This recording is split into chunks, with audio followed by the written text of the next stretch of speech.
Shalom TV's coverage of the 10th anniversary Limmud conference is made possible in part by a grant from Dr. Naomi Vilko, in honor of her mother, Olga Vilko, and in memory of her father, William Vilko.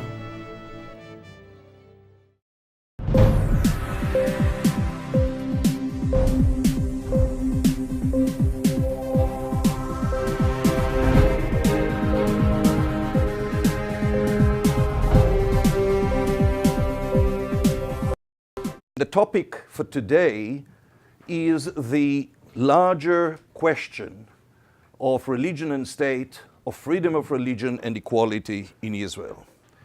In terms of the identity of Israel, the soul and the essence of Israel as a Jewish and democratic state, there is probably no more critical topic that can and should be addressed, and no greater threat to Israeli democracy than the unique relationship of religion and state in Israel. So when we ask ourselves the question of what does it mean to have a Jewish and democratic state, we realize there is no textbook solution. This is a challenge that's created by the new form of Jewish sovereignty represented by the State of Israel. And now, 65 years into the life of the state, there is no agreement yet. And we are still asking some of the ABC questions as to how does one reconcile the two and what exactly does it amount to in terms of what's the Jewish character of the State of Israel. And I want to be very clear about it, at least in terms of outlining the parameters. The notion of a Jewish and democratic state has been sort of presented with renewed formality in the form of the 1992 Basic Law on Human Liberty and Dignity, which is the closest Israel ever got to a Bill of Rights. So Chok Yesod Kvod Ha'adam V'Chiruto, the Basic Law on Human Liberty and Dignity, was passed by the Knesset in 1992, and it speaks of the values of the State of Israel as a Jewish and democratic state. Now, what does it mean? Ever since 92, this has become a topic of debate, of conflict among scholars, jurists, politicians, media, the general public. There is no agreement. And just to present the sort of different options, I'll use and rephrase the position of two great jurists. Both of them served at a certain point as Deputy Chief Justices of the State of Israel. And I'm referring to the late Chaim Cohen and the late Menachem Eilon. Chaim Cohen says Israel is a democracy. And it is Jewish to the extent that the Jewish principles and values are compatible with the democratic principles. And Menachem Eilon said, Israel is a Jewish state, and it will draw from the principles of democracy to the extent that they are compatible and can be aligned with Jewish values and principles. So this is sort of a generalization. But let me tell you that actually, as we speak, there are those who have a very clear vision of what Israel as a Jewish state is, and they are doing their utmost to implement that vision, and that vision is not discussed in the larger Jewish community, certainly not here, and certainly not with the understanding that these aren't some crazies who burn the Israeli flag on Yom Ha'atzmaut, but these are mainstream political, religious functionaries who are occupying key positions and have been occupying key positions in the State of Israel, including control over key ministries of the state, key Knesset positions, etc. So, a few months before the death of the supreme leader of Shas, the ultra-Orthodox Sephardic party, the late Rabbi Ovadia Yosef, And it's interesting that the headline in today's forward is about his daughter, Adina Bar Shalom, and her possible candidacy to become the president of Israel. But Adina Bar Shalom is a remarkable figure in so many ways.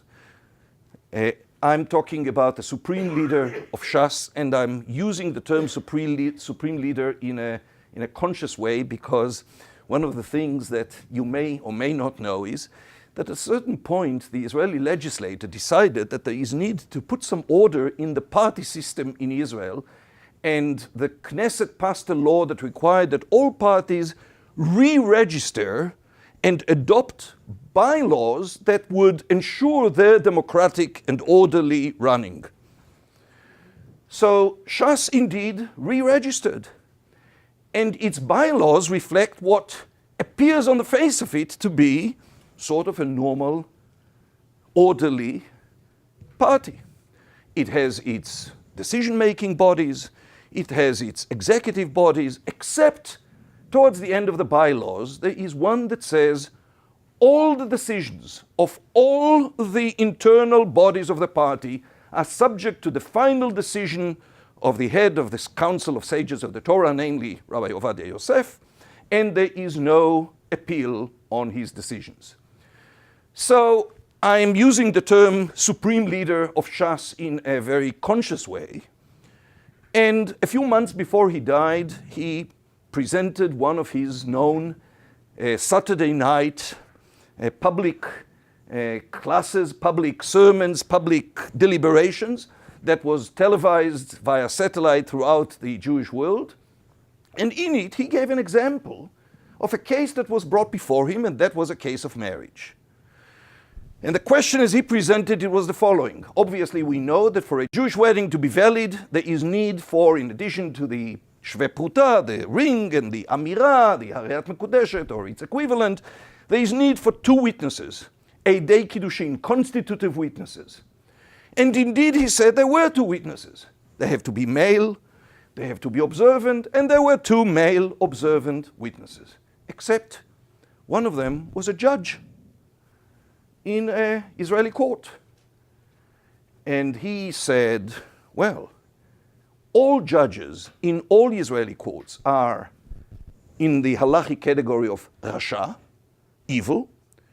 None of them, therefore, is eligible to serve as a legitimate witness, psulei edut. And he gave as an example to why they are all rashaim, why they are all evil and ineligible as witnesses, because he said they admit testimony of women in those courts. And he said, therefore, he ruled that the marriage case that was brought before him, the marriage is null and void, and the couple has to remarry. Now, this follows on statements that he made repeatedly, in which he referred to the courts of the State of Israel as arkaot shel nochrim, Gentile courts, the Jews may not come to judgment before. And some of you may remember back in, I think it was 1999, the famous demonstration, 250,000 demonstrating against the Supreme Court over the Supreme Court's intention to enter into the question of draft for yeshiva students, and also its ruling about the requirement to allow conservative and reform Jews to serve on religious councils. So there was a mass demonstration, 250,000 demonstrators, including the chief rabbis of Israel and Rabbi Ovadia Yosef, in that event, said the Supreme Court justices are empty-headed and reckless. They are the source of all the world's torments. They call themselves Supreme Court, but they are the lowest court. They are slaves who are now trying to rule us, and they are arkaot shel goyim, and Jews may not come to judgment before. Okay, that's his view. I don't know if you realize that, but about a year and a half ago, the then chief rabbi of Israel, Rabbi Amar, was interviewed on the eve of Rosh Hashanah and was asked about an Israeli who finds himself in San Francisco on the high holidays, and the only nearby synagogue is a Reform synagogue. So should he pray alone at the hotel, or should he go to the Reform synagogue? And response Chief Rabbi Amar and says, no question about it. You should pray alone at the hotel and not go to the Reform temple. But he says, I'll tell you more. Better that he never prays so long as he doesn't set foot in the Reform synagogue. Now, he is entitled to his view. It's an era of freedom of speech. But of course, he's not a private individual. He is the highest authority under Israeli law in the Jewish faith. Created by the civil legislator, funded by the Israeli taxpayers, and empowered by the country, by the state of Israel. So the question is, does he reflect the views of the state of Israel vis-a-vis that question of Judaism? And if not, how come nobody reacted immediately and said, he doesn't speak for us? Or better yet, this is not the chief rabbi that Israel needs. Not when it reaches out to world Jewry to be part of that joint enterprise and this solidarity that supports and strengthens Israel's cause in the world. But I did some further research and actually published an article which was ironically published exactly at Kol Nidrei time on Yom Kippur in the Open Zion, in the Daily Beast, in which I presented my findings, suggesting that it's time we wake up to realize that Israel's chief rabbi is a threat to both the Jewish people and the state of Israel. Because what I found was a very interesting selection of ideas offered in Rabbi Amar's own website. And there was a drasha, there was a statement there that dealt with the concept of chukim u'mishpatim, laws and judgments. So here Rabbi Amar is describing his view. The laws of the state of Israel are chukot hagoyim, Gentile laws. The courts of the state of Israel are arkaot shel nochrim, Gentile courts that, like Rabbi Ovadia Yosef, his mentor, he says, is not legitimate and Jews may not come to judgment before.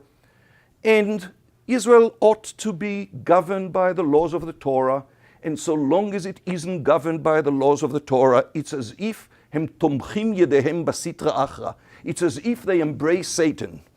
And he concludes this inspiring thought with a quote from the High Holiday Liturgy, Kol harish'a kula be'ashan tichle ki ta'avir memshelet zadon min ha'aretz. Let all evil be consumed by smoke, and let this evil government disappear from the face of the earth. Now, I'm mentioning that, and these are sort of two stories, but they involve not marginal figures, not those who burn the flag of Israel on Yom HaTzmaut, on the Day of Independence.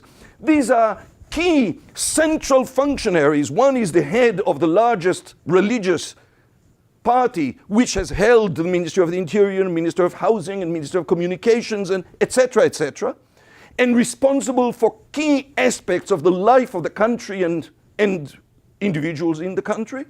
And the other is the chief rabbi of Israel. They have a very clear view of what Israel ought to be in terms of its Jewish character and in terms of rejecting the key elements that make up for a democratic regime, namely the legislator, a democratic legislator, and the judiciary. So, on the other hand, you will find those who will say, gee, if that's what Judaism is, and if that's what Judaism informs a state as to how it should conduct its affairs, then count us out. And indeed, you find many Israelis who are alienated, who are disenfranchised to the point of saying, we are not interested in a Jewish state. Or to the extent that they're interested in the notion of a Jewish state, it's not really a Jewish state, it's a state of the Jews. But other than that, just don't bother us. So, back to the core question and the core challenge. When we look for the answer to the challenge of how does one in the 21st century bring together the Jewish heritage, Jewish identity, and democracy, and the modern state, I suggest to you we should look no further than Israel's Declaration of Independence.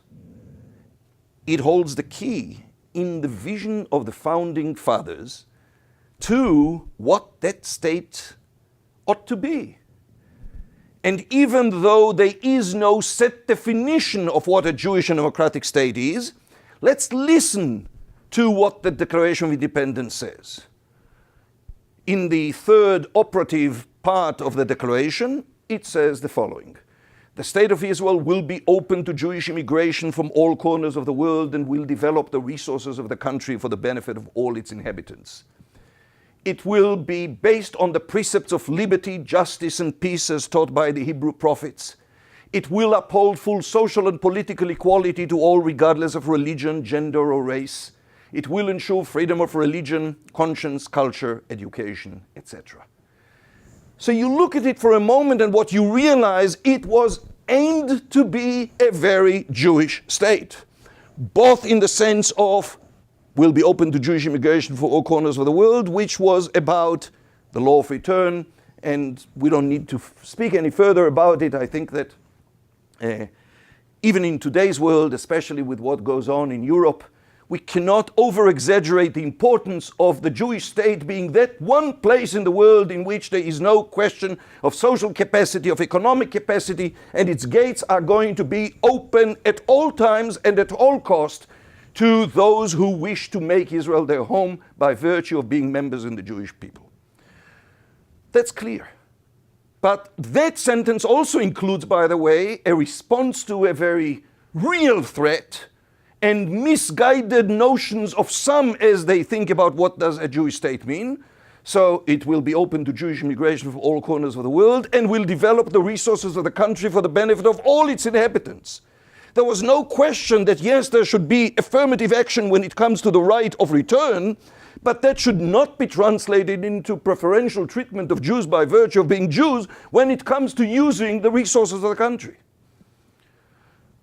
It ought to be very Jewish in terms of a selective choice of the reference points.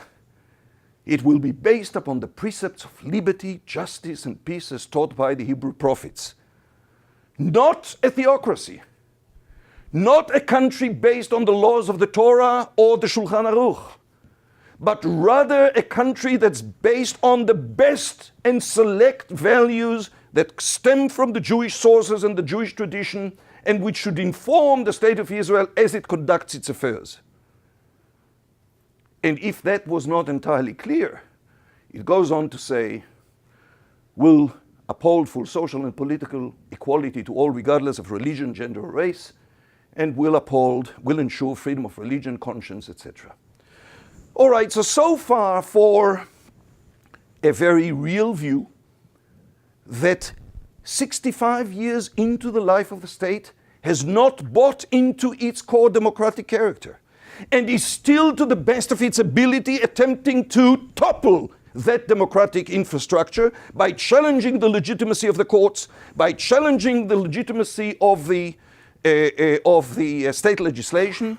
And what you see now in the battle over draft for the army of yeshiva students, or for that matter, last week, a few headlines in the Israeli press, which are so typical. And if you live in Israel, you realize there isn't a week that passes without these issues coming up in one way or another. So the Supreme Court last week has dealt with two cases. One was the forgery in the elections in Beit Shemesh, the town that was supposed to be multi-religious, multi-social, turned into primarily a Haredi town. And in the municipal elections a few months ago, what they found was an apartment that stocked hundreds of ID cards and costumes, and the practice that was uncovered by the police was individual voters coming in, picking up somebody's ID card, putting on a different hat, a different scarf, whatever, and going to vote. There was an attempt, as a result of that process, in part, a Shas candidate was elected as mayor of the city. The Attorney General decided to challenge the legality of the elections. Shas and others in the Haredi community attempted to prevent the new elections from being held, and the Supreme Court last week ruled that these forgeries are a knife stab in the heart of democracy, and upheld the decision to call for new elections. Similarly, there was another case that was decided by the Supreme Court last week that you may have heard about. There was a family dispute. Young couple, 1-year-old baby. They somehow could not come to an agreement and petition for divorce. But one of the areas where they disputed was, will the child be circumcised or not? The husband wanted to circumcise the child, the wife did not, and the case was brought by the husband to the rabbinic court that dealt with the divorce. The wife challenged the legitimacy of the rabbinic court ruling on that. The rabbinic court insisted that it had the authority and decided, and that decision was appealed to the Rabbinic Court of Appeal and upheld by the Rabbinic Court of Appeal. And the bottom line was, you, the mother, ought to have the child circumcised, and every day that you will stand in your refusal, you'll be fined 500 shekels. Now you read the reasoning of the rabbinic courts, and what you find is a very interesting analysis of, without circumcision, the child would not be open to receive the light and the richness of the Torah. Without circumcision, we may lose our right to the state of Israel. Now, yes, I'm sure that the rabbinic judges firmly believe in these ideas, but that is not the basis to decide a domestic dispute as to whether a child should be circumcised or not. And it is like a debate between parents over medical procedure or over what education should be received. And what the Supreme Court decided last week was indeed that the rabbinic court was acting without authority on that matter. So I'm giving you these examples just to illustrate to you that there isn't a week in Israel in which these underlying questions of who has the authority, how does one reconcile the rule of law, the existence of a civil judiciary and a civil legislator, and Judaism and Jewish tradition should be dealt with? So, last night I presented a session on the question of freedom of marriage, and it's a good illustration of the outcome of that conflict. We analyzed the state of freedom of marriage throughout the world. We actually found ourselves, much to our surprise, in need to research the state of freedom of marriage in 194 countries of the world. There was no ready-made list that we could rely on. And what we found was, when we coded the countries according to 3 categories, countries that impose severe restrictions on the right of their citizens to marry, countries that impose some restrictions, and countries that have freedom of marriage. And again, I will preempt a question that you may be asking. If you go on to the website, and the website is on the back, marriage.chidush.org, if you go to the website, you'll be able to see that we dedicated a whole chapter to the question of same-sex marriages. And we explained that since there are only 34 countries at the time that we launched that website that recognize either civil unions or civil marriages for same-sex couples, using that as a criteria for freedom of marriage would skew the overall conclusion, would skew the question of whether there is freedom of marriage in the way that it is commonly viewed in the world. So we coded it in 3 colors: black, gray, and white. And what emerged is there are 45 countries in the world which impose severe restrictions on the right of their citizens to marry. Israel is the one and only democracy in the world that imposes such restrictions. You take a look at the map and you realize it's a very familiar neighborhood.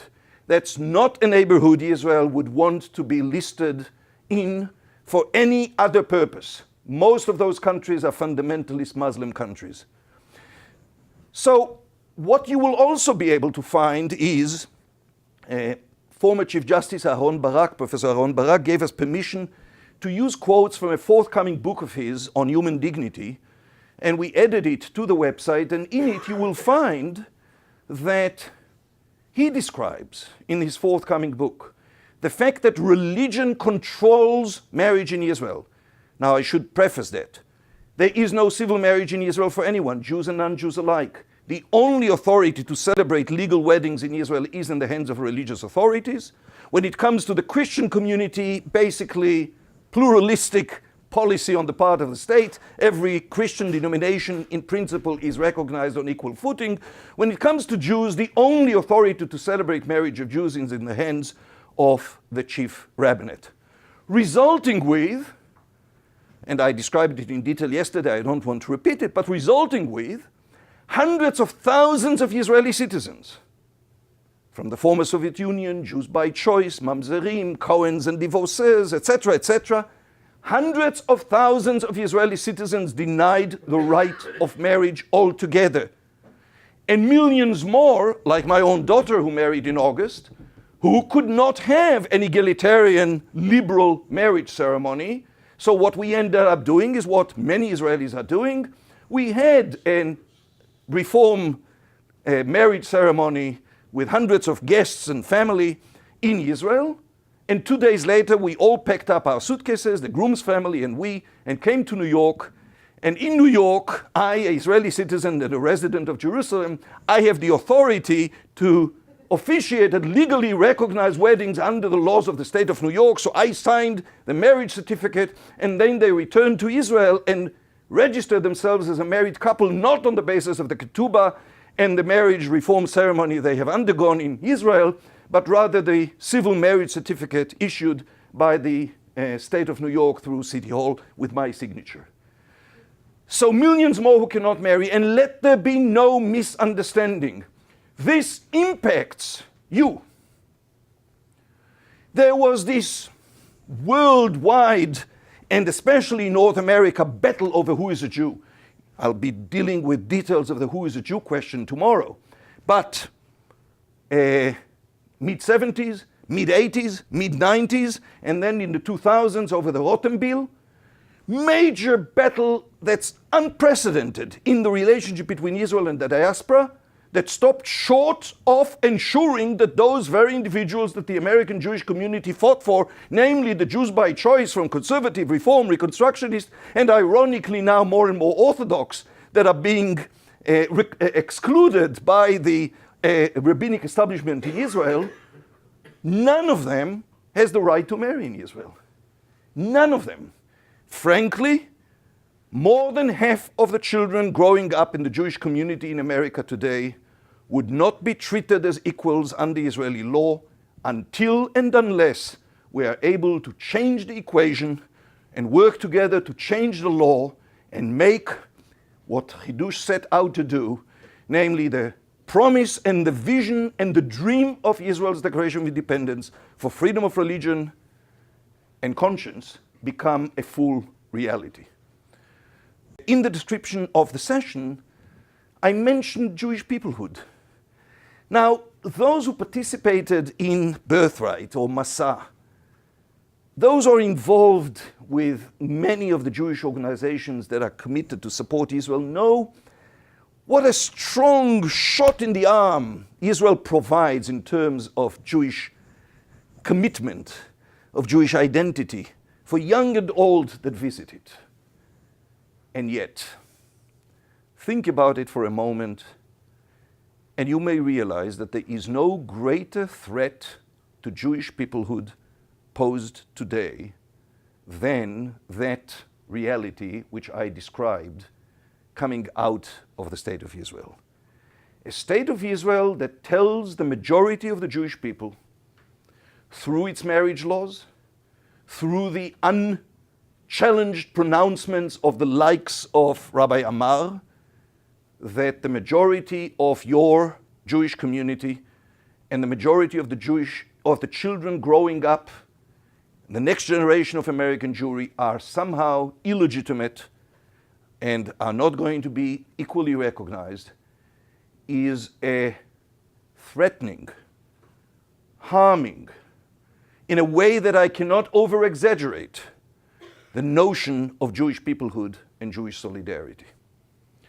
So what could have been the most inspiring vision? Imagine a state of Israel that lives up to State of Israel will be open to Jewish immigration from all corners of the world, will be based upon the precepts of liberty, justice, and peace as taught by the Hebrew prophets, will uphold full social and political equality, etc., etc., etc. Imagine, instead of that vision coming fully true, what we have is Israel as the only democracy in the world that denies its citizens the right to marry, and Israel that tells you, the largest Jewish community, that somehow the majority of those growing up in this community are tainted. So the last point is, so where are Israelis on all of that? And there are actually two questions that should be asked. One, do Israelis care? And one of the things that you will find on the Chidush website, one of the things that you will find there is one of the things that Chidush is doing, and that is systematic polling of public opinion in Israel. And we publish an annual Israel Religion and State Index, and we publish periodical studies. And what you will find is that when we ask the question, we say there are a number of domestic conflicts facing Israeli society, between rich and poor, left and right, Ashkenazim and Sfaradim, veteran Israelis and new immigrants, and secular and Haredi. Which of those domestic conflicts do you view as the most acute facing Israel? Without exception, the overwhelming majority view the conflict between Haredi and secular as the most acute facing Israeli society. Now, this isn't just that it's the most acute. The next one is 30 percentage points behind it. There isn't even any proximity between how strongly Israelis feel about the conflict of religion and state and the clash of secular and Haredi and every one of the other issues. Now, Ashkenazim and Sfaradim and veteran Israelis and new immigrants are already a moot issue. That's just at the margins. Left and right, rich and poor are real conflict. 30 plus percentage point behind the clash of Haredi and secular. And do Israelis support what I've been sharing with you? You'll be able to see in our studies and in studies done by the Central Bureau of Statistics and others, there isn't a question on this agenda of religion and state that's asked in which Israelis, in a clear majority, do not support the side of pluralism, freedom of religion, and equality. So on the question of marriage, 62% support civil marriage and non-Orthodox marriages. On the question of recognition of non-Orthodox rabbis, 67% support recognition of non-Orthodox rabbis on the same footing as Orthodox. On every other question regarding gender, regarding public transportation on Shabbat, regarding who is a Jew, every issue in this general arena of religion and state, the majority, overwhelming majority of Israelis come down on the side of pluralism, equality, freedom of choice, and those very values of the Declaration of Independence. So I'll stop here, and any question, comment, rebuttal. So the question was whether there is any pending motion or any planned motion to bring this about. And when I asked about this, the question was the larger issue of freedom of religion or separation of religion and state. Now, so first of all, I want to use this opportunity and respond that separation of religion and state is not what I'm advocating.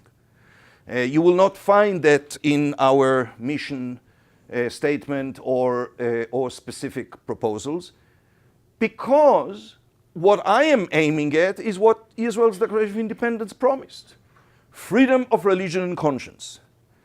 Separation of religion and state is sort of a red herring, because you have your model, there are other models in which there is no separation, but there is great deal of freedom of religion, such as in England or in Germany.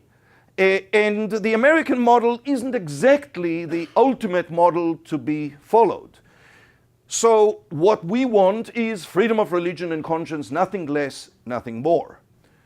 Now, the interesting thing is, and by the way, the reason why quite a number of Israelis have a difficulty with the notion of separation of religion and state, compared to 80+% who support freedom of religion and equality, is that in the mind of some Israelis, separation of religion and state is translated into separating Judaism from the state of Israel.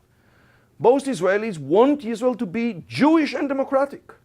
So this isn't about separating Judaism, this is about Judaism a la the Declaration of Independence. Namely, that selective choice of Jewish values which is enjoying wide support throughout the religious and the non-religious community. So is there a pending or a planned move? I would say the following. Sure, there were attempts to pass a general law that speaks about freedom of religion and conscience. Ultimately, if you ask me what would I feel is the sort of implementation, real implementation, when would I feel that we won? It would be when the Knesset passes a basic law on freedom of religion and conscience. But that's not going to happen anytime soon. In the meantime, there are waypoints. Political waypoints are the last elections in January, which for the first time in many years left the Haredi out of the government. This is no small matter. And again, I may not have time now to deal with it, but following the elections, we published a post making sense of the elections, based on polling that we did a few days before the elections and a few days after the elections. Anyone among the politicians and the general public and the observers who does not understand the power of issues of religion and state, not necessarily reform conservative, that's not what for most Israelis is resonating when it comes to the conflict of religion and state. It's gender issues, it's marriage issues, it's the dodging of the army, it's the refusal to implement core curricular studies, it's the threat to the security, it's the threat to the economy because of non-participation in the workforce, etc., etc. So these issues had tremendous impact on the voting patterns of Israelis, resulting with the way the elections ended up and with the Haredi parties being out of the coalition. There are specific bills on the agenda, such as different forms of a freedom of marriage or civil union bills introduced by Yesh Atid, now being introduced by Atnuah. Labour Party is about to introduce a civil marriage bill. This is an issue that's very much on the table. There is legislation going on in areas of conversion, in areas of gender, etc. So bits and pieces of that are coming into place. The question was reporting or sharing with us discussions that you have been part of with RCA, Rabbinic Council of America, member and others who feel American Jews should stay out of it because A, maybe it's not legitimate for them to get into this topic, and two, worse yet, it would alienate American Jews who would otherwise be expressing solidarity with Israel by sort of providing them with negative feelings about Israel. You put your finger on the most important dilemma that I and many others have. Let there be no misunderstanding. I don't know if any of you, I assume some of you participated in Ari Shavit's session before. And like Ari Shavit, I come to you as a proud Israeli that loves Israel and believes in the concept of Israel as a modern Jewish democratic state and wants to see it strengthened and wants to see it supported. So the starting point for Chidush is viewing Israel as a Jewish and democratic state. And what I urge you to consider, unlike the one or the ones that you have spoken to, is there is no more pro-Israel initiative and stand you can take than supporting actively freedom of religion and equality in Israel. Sorry, I started, I guess, something before, and I didn't finish it when I said that the former Chief Justice of the State of Israel Supreme Court, Professor Barak, allowed me to use quotes from a forthcoming book of his on human dignity, which we added to the special website on marriage freedom in the world, in which he states, as, you know, it's not for nothing that your Supreme Court Judge Alana Kagan described Barak as her legal hero.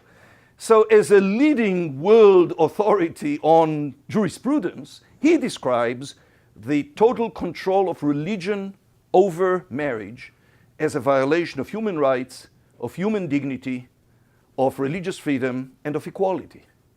So these are the facts. Now, you may respond, and some in the RCA may respond, yes, these are the facts, but that's how things should be. And that's the price we pay for a Jewish state. So one way of dealing with it is, that's the way things are and should be. The interesting thing is that in the GA, the General Assembly of the Jewish Federations of North America, which convened last time, I mean, it was in November or December, in Israel, there was for the first time a panel on these issues at the demand of some of the lay leaders who feel strongly about it. So the organizers had a difficult time finding a religious establishment official that would come and defend the current policy. Now, this is not a coincidence, because in addition to myself or Professor Ruth Halpin Kedari, which from Bar Ilan University, the head of the Reckman Center for Gender Equality, and this is an interesting and important trend because unlike your RCA discussion partner, there are more and more modern Orthodox, such as Rabbi Avi Weiss, about whom the controversy, you know, the recent controversy was waged on Rabbi Shlomo Riskin, with whom I debated some months ago at the American Jewish Committee's annual Global Forum, and you can see a 5-minute extract of that on our website, in which he says Israel ought to recognize civil marriage, ought to recognize non-Orthodox marriages. Judaism is not coercive, and the chief rabbinate should not be coercive. Or this book that was published last year by 2 leading Orthodox scholars that make a compelling case for introducing civil marriage and divorce in Israel, etc. So unlike them, there are those who may suggest, yes, Israel ought to have only halachic marriages for Jews, but the reason why nobody was willing to show up was because one of the participants, or 2 of the participants, were a young American couple that made Aliyah, that spoke about the fact they are Israeli citizens, idealistic, Zionist, wonderful. One of them is Ariel Biri, who founded Present Tense, co-founded Present Tense, but when they wanted to get married, they realized they couldn't get married in Israel because his wife's mother, Aaron Koppelo is his wife's name, Aaron's mother converted to Judaism under conservative auspices, and therefore she was Jewish enough to make Aliyah, and as a matter of fact, it's my other hat as a lawyer that won some of those leading cases in the Israeli Supreme Court over the right of converts to Judaism to enjoy status and registration under the law of return. But marriage is in the control of the Orthodox rabbinate. So they couldn't get married. They had to go back to Chicago to get married. And now they have a baby daughter, and what they're saying is, we now realize our daughter is not going to be able to marry. Our grandchildren are not going to be able to get married. So one answer is very simple. As I said, this is the way things are, and that's the way they should be. The other is also simple, and it's sort of alluded to by what your partner to the discussion said, namely, let's not talk about it. Because the discussion will stir up anger, alienation, disappointment, disillusionment, what have you. And the third is, these are the facts. It's wrong. It's not what we are committed to as lovers of Zion and supporters of a Jewish and democratic state, and therefore we need to do something about it. Now, doing something about it and not talking about it are incompatible. So I suggest to you that if not talking about it somehow solved the problem, you know what? I'm not that eager to enter into unnecessary confrontations. But the truth of the matter is exactly the opposite. it further frustrates this situation because things are getting worse, not better. And the phenomenon of the segregated bus lines, etc. Now look at the women of the wall. What happened? They battled for 25 years. What happened that now there is finally a move for change in policy and accommodating their needs in some way, etc. One thing has happened. Leading voices within American Jewry spoke up. And Netanyahu listened. Because when you speak up, he listens. So the idea that let's not talk about it is motivated by one of two motivations. One is sincere. There are so many detractors and critics of Israel, let's not add to that. The other is, the only way I can keep things the way they are is by avoiding public exposure and public discussion. So I'll do the best I can to keep the communal table from entertaining those issues. So I suggest to you, for the sake of Israel, because the results in terms of Jewish peoplehood and in terms of solidarity with Israel are so devastating, when it is found out, and it will be found out, whether I'm talking about it and there are, all of you here, or however many will hear it via Shalom TV, it will be found out because these are the facts that will impact the next generation of American Jewry and world Jewry. And at that point, they'll come back to your friend and say, why did you hide the truth from us? Why didn't you stand up and do what was possible and is possible to do to mend the challenge, rather than try and pile up, send over it to blind us and prevent us from seeing? So I fully understand that motivation. If somebody were to tell me, this is how we are going to change things without rocking the boat, I would love to hear it. I just don't know of such a thing. The question that you asked is, why do I just describe it in terms of the Declaration of Independence and national concerns? Why not in terms of Zionist ideology? And call upon the Zionist world to take this on. We do, I do, we do. And repeatedly in the World Zionist Congresses, these issues are coming up. And I have to say now, with growing participation of conservative and reform and growing alignments between conservative and reform and labor and some other forces in the Zionist arena, this issue is coming up. There is no compelling vision of Zionism that does not contain the best of the democratic ideals and principles. And without that, I think our Zionism fails. And fortunately, you now find more and more voices within modern Zionist orthodoxy. And again, the likes of Rabbi Doniel Hartman and Professor Ruth Halpern-Kedari that I mentioned, and Rabbi Chaim Zeidler-Feller, who is here at Limmud, and Rabbi Avi Weiss, and Rabbi Asher Lopatin, and Rabbi Dov Linzer, and Yossi Klein Halevi, and others who agree with us, and not only agree with us, but are sharing our vision.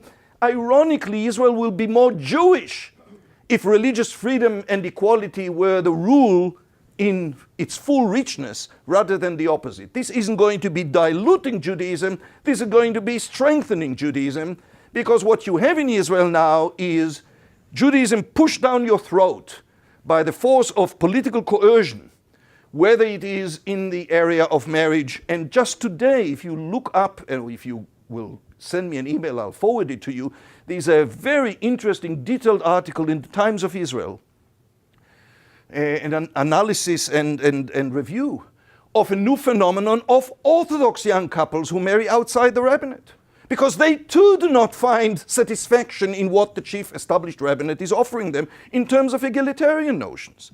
So this is now I would say a front that cuts across religious and political lines and covers from secular to modern orthodoxy, and confining it in a Zionist political establishment circles is going to weaken it rather than strengthen it.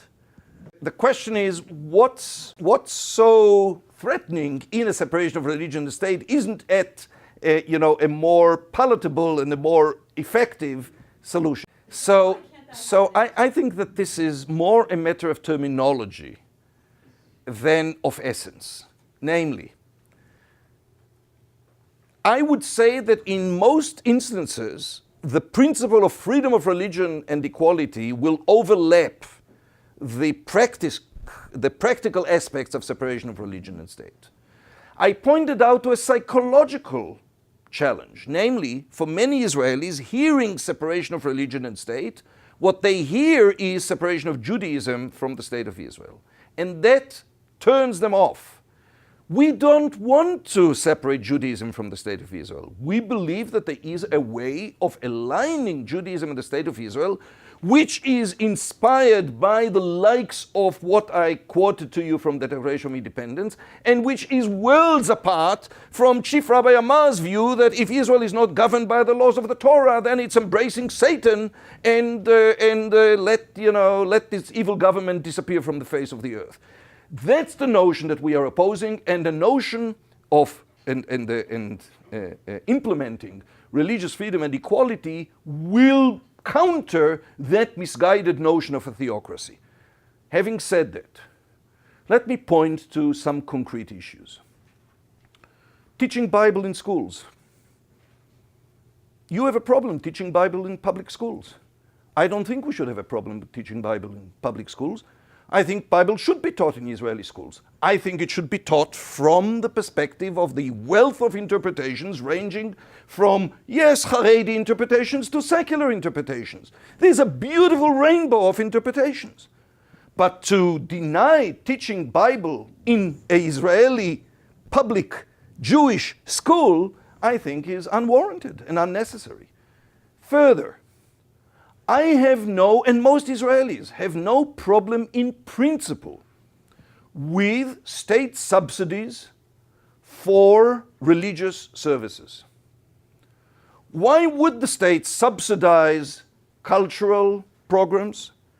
The state would subsidize sport activities. There are people who consume culture, there are people who consume sports, there are people who consume religious services. There is no problem in principle, from my perspective, and I think majority of Israelis. Now, it shouldn't be corrupted. It shouldn't be discriminatory.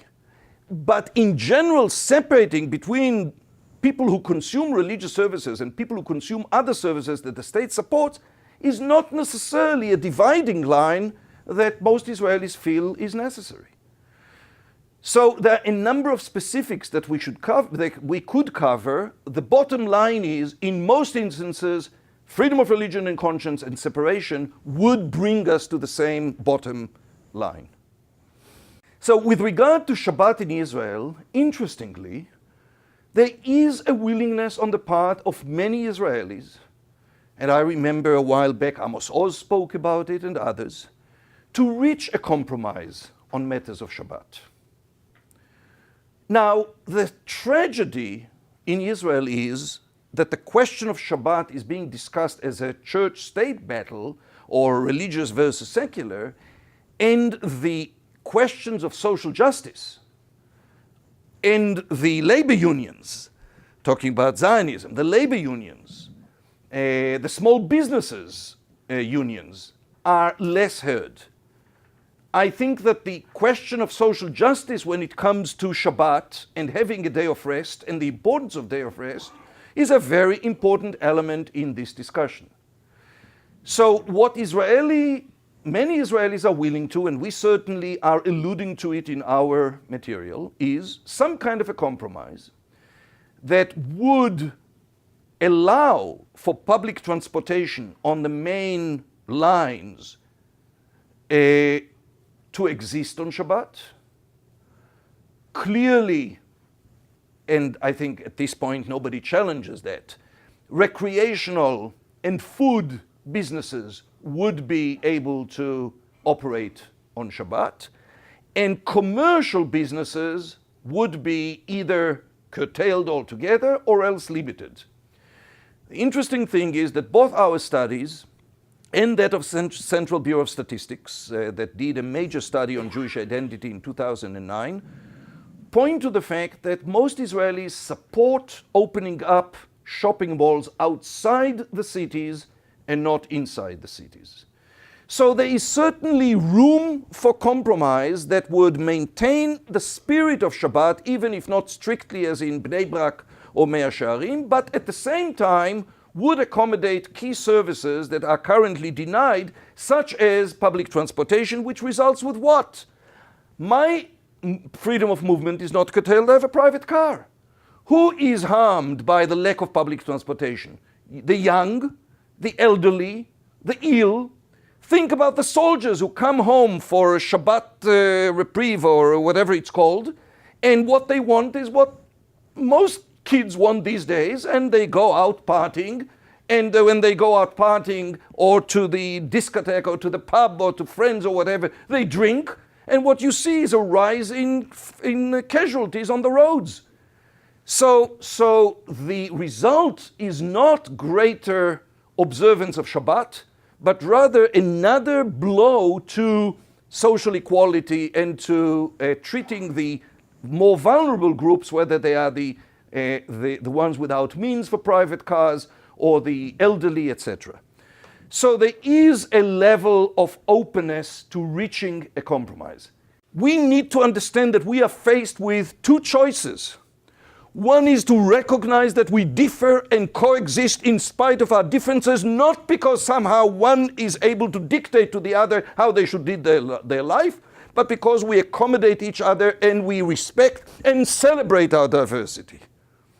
And the other is political extortion of the worst kind. Because it is basically, it's my way or go to the political desert. We call the shots. We decide who is going to be the prime minister. We decide who is going to be the government. That has been the case for many, many years until the last elections. And that's our price, and that's the price that you pay. And frankly, the problem is not with the Haredi so much. I am repulsed by the views that I described before, such as Rabbi Ovadia Yosef's disqualifying marriage by virtue of the Ed Kiddushin being a civil court judge who happens to be a religious observant Jew. Or Rabbi Amar that is daring to invoke, let this evil government disappear from the face of the earth in conjunction with the state of Israel, and his view that if it isn't governed by the laws of the Torah, it's as if they embrace Satan. I deplore that. I'm repulsed by it. But that's not the problem. The problem is the civil, secular politicians who, basically without distinction between left and right, were only too eager to pay the price at the expense of civil liberties and human dignity of the majority of the public, and now the dignity, the religious and civil and human dignity of the majority of world Jews. And the challenge that we face is to say, enough is enough. Not because we are critical of Israel, but because we are lovers of Israel. Not because we want to harm and undermine Israel, but because we finally want to do what's right in terms of ensuring that the founding, inspiring dream of Israel, which is rooted in the precepts of liberty, justice, and peace, and being proudly Jewish and proudly democratic, will fully come true. And in which all world Jewry, Israelis included, of course, will be able to act in solidarity and love and be proud of this joint enterprise of ours called Israel. We would be pleased to send a complimentary DVD of this program to anyone who wishes to support Shalom TV with a tax-deductible gift of $36, double chai or more, to the nonprofit organization Jewish Education in Media. Simply visit the Shalom TV website homepage and click on the Donate button to make a donation by PayPal or your credit card. And please indicate the program for which you would like a DVD. Or you can send your tax-deductible check made out to GEM. To GEM, Post Office Box 180, Riverdale Station, Bronx, New York, 10471. And again, please remember to indicate which program you would like to receive on DVD with our compliments. And we thank you for your kind support.